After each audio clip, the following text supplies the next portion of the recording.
Today marks President Trump's 500th day in office, and he is riding on the heels of a positive jobs report and record low unemployment, issues that generally push voters to the polls. Speaking of polls right now, voters nationwide leaning slightly more towards Democrats than Republicans in the generic congressional vote.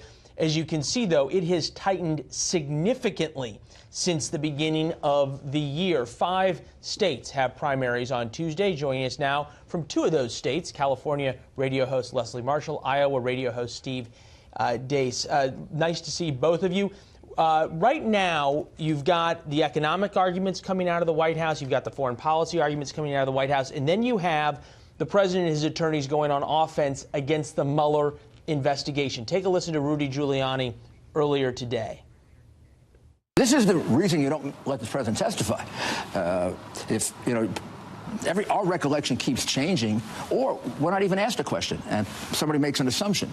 In my case, I made an assumption. Then we corrected, and I got it right out as soon as it happened.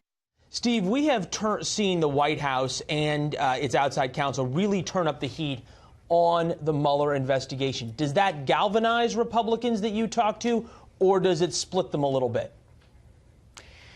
I think right now, Leland, almost everything has the option of either galvanizing your base and or galvanizing the other at the exact same time. We have a motto on my show: whoever's dumbest last loses, because we've got this fascinating, really this contrast where all of the typical economic issues that drive the electorate are in favor of Trump and the Republicans. On the other hand, his approval rating, even though it's gone up, is still very much in a danger zone.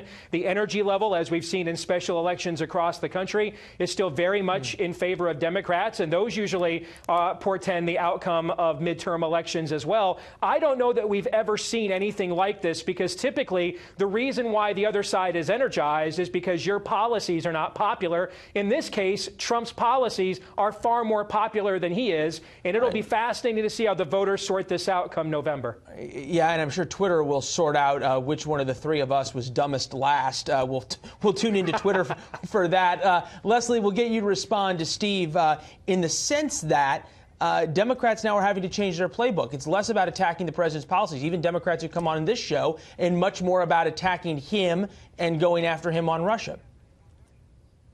Well, I've always said that that's what the Democrats have to do, but they have to do more than that, Leland. They can't just be, oh, we're not Trump, we're not the party of Trump, and we're different from Trump, because we've seen in some districts, in some elections where Democrats have been successful in flipping it, where there has been a more moderate tone with regard to the president. So it really depends on the constituency. We have 10 districts right here in this state, in California, that are very flippable to blue from red. The changing demographic of California shows that. And quite frankly, if Democrats harp on some of those issues in those demographics that are very important, like immigration, walls that they don't want built in a lot of these districts, and separation of children from families, and a lack of immigration policy, also the issue of gun control, and a lack of those issues, that may get Democrats out to the polls. But I have to say this, as a Democrat, we're great at marching, Leland. We're really great at marching, and we have all these young people who are registering to vote, and that's awesome. And many of them are registering as Democrats, more so as independents. But if they don't vote, it doesn't help anybody flip any district, even here in California. I think it was on the West Wing that they said life is decided by those who show up. Steve, to you now, this is something that is splitting the Republican Party and splitting the Republican base, especially in Iowa. The issue of President Trump's tariffs. Larry Kudlow earlier on Fox News Sunday. Then we'll get your reaction. Oh, it might. I don't deny that. You have to keep an eye on it. It's very precious. It could jeopardize that. It's possible, absolutely. I don't think it has right now. The economy is on fire, Steve. Unemployment 3.8%. Does the president have a, shall we say, exposed flank with the Republican base on tariffs?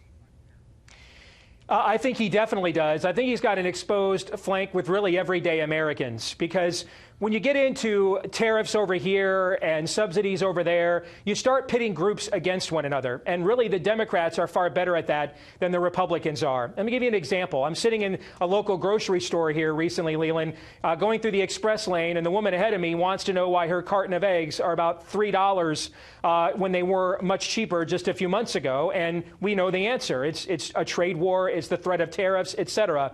Right now, we don't have nearly the unrest in the Middle East from moving the embassy to Jerusalem that we were told. We have, relatively speaking, as much consistent peace in the Middle East as we've had post 9/11. And yet, when I went to fill up at Costco the other day here in Des Moines, it cost me $45. Why is gas going up when there's no geopolitical threat to the oil supply? Why are the carton of eggs more at the store? See, those are the things the average American looks at. They don't get into complex economic theories and battling talking points. They just want to know what's in this for me. And right now, there's a lot of good things in the Trump economy for them. But again, when you are at a razor's edge of margins, you don't have to alienate a lot of people to change the outcome of the electorate come November. Leslie, I only got about 15 seconds, but I want to get you in. How do Democrats exploit what Steve was just talking about?